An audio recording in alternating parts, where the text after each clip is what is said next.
My biggest fear is being forgotten, and maybe that's why I think of my old friends so much. On quiet days like this, I often sit around and think about all the good times I had with friends I no longer have. Nostalgia to me is one of the most off-putting emotions. I can never really describe it to anyone without using the word bittersweet. It's like the one sitting in your room, making him touch. I mean, we've all been there. We're posted up with the bros and you're having a good old remember when conversation. You talk about all the stupid stuff you did in high school and all the crazy stuff we got up to at the parties. And all the friends that you realize that you just haven't seen in far too long. Somewhere along that conversation, I tend to find myself in a limbo of missing and resenting those memories. Why would someone resent their happiest memories? The other day, I was sitting in the Oporto drive-thru and the unmistakable smell of the cooking oil kind of drifted out the drive-thru window and into my car. And in the span of like 3 seconds, all my memories from working at Oporto flashed before my eyes in that drive-thru. Initially, I thought about when I first got hired at Oporto, and when I got hired, I was actually hired with my best friend. And then I thought about all the mischief we'd all get up to while working there. I mean, it was my first job, like I was doing absolutely nothing at that Oporto. But then I remembered, it's been years since I worked at Oporto. I mean, years since I smelt that cooking oil, years since I got hired there, and ages since I seen that best friend. I think that memory's so bittersweet because there's a reason I quit from that place. A reason that I know is justified. And that best friend, I don't speak to them anymore for justified reasons. And I know why I don't speak to them. But in the moment when that cooking oil filled my nose while I was sitting in the drive-thru, I was back there in 2023 playing noughts and crosses on the bench top with my best friend. I adore the memories so much, but I resent the fact that they're memories. It's weird, I don't want to be forgotten, but I'm actively forgetting past versions of myself.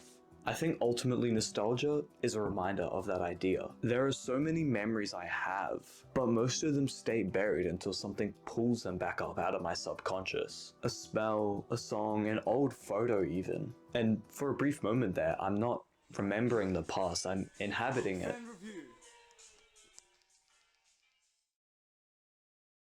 You know the feeling when you've just hung out with all your friends and it's time for everyone to go home and you're left at your house by yourself?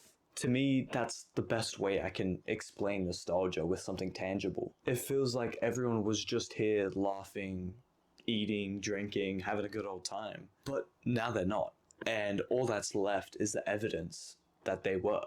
And it's so interesting because for a moment, nostalgia feels so good. You're having a laugh with the boys, talk about Prime Fortnite or whatever. I've come to realize the bitterness comes from the transition between reminiscing and snapping back to the present. That transition brings the fact that those memories are gone. And I always wonder, in 5 years from now, will I look back on today and have that same bittersweet feeling? Will the smell of the cologne I'm wearing right now take me back to August 2026? Or the photos on my spam account or the music I'm listening to, will it, for a brief moment, take me back to now? And I wonder why I don't reminisce about my current friends with such a sense of bittersweetness. And I think it's simply because the memories I'm experiencing right now haven't ended yet. I'm still alive with homies who want to hang out all the time. I mentioned before briefly that there's a reason I don't work at that Oporto anymore or talk to my old best friend. But on quiet days like today, I tend to forget those reasons. I forget how badly I wanted to leave that job at Oporto, but I remember how much fun I had there. I don't reminisce about the fact that I hung out with my mates the other day because I know we're hanging out again next week. I don't reminisce about the late nights I had hanging out with the bros the other night because I remember that I was tired in the morning. When I think about my friends last year and the times I had last year, I forget the lows and only remember the highs. You could call it self-preservation, but I think I would call it evidence of living a fulfilling life. Because I've come to notice that nostalgia can only exist if you have memories that are so beautiful that you would think back to them. I won't ever forget my best friend from last year and the way we used to work at that Porto, but I'm glad that we moved on. I won't ever forget my first job at Porto, but every day I wake up thankful that I don't work there anymore. Nostalgia only exists because life keeps moving. If the river didn't flow, then it wouldn't be beautiful. We never know which conversation would be the last, which photos will become future memories, or which ordinary moment that someday will become deeply meaningful towards us. And as bittersweet as that is, I think that's the blessing of life. We never really know what's coming around the corner. Just as quickly as people and memories can leave our life, they can be placed in our life that quickly as well.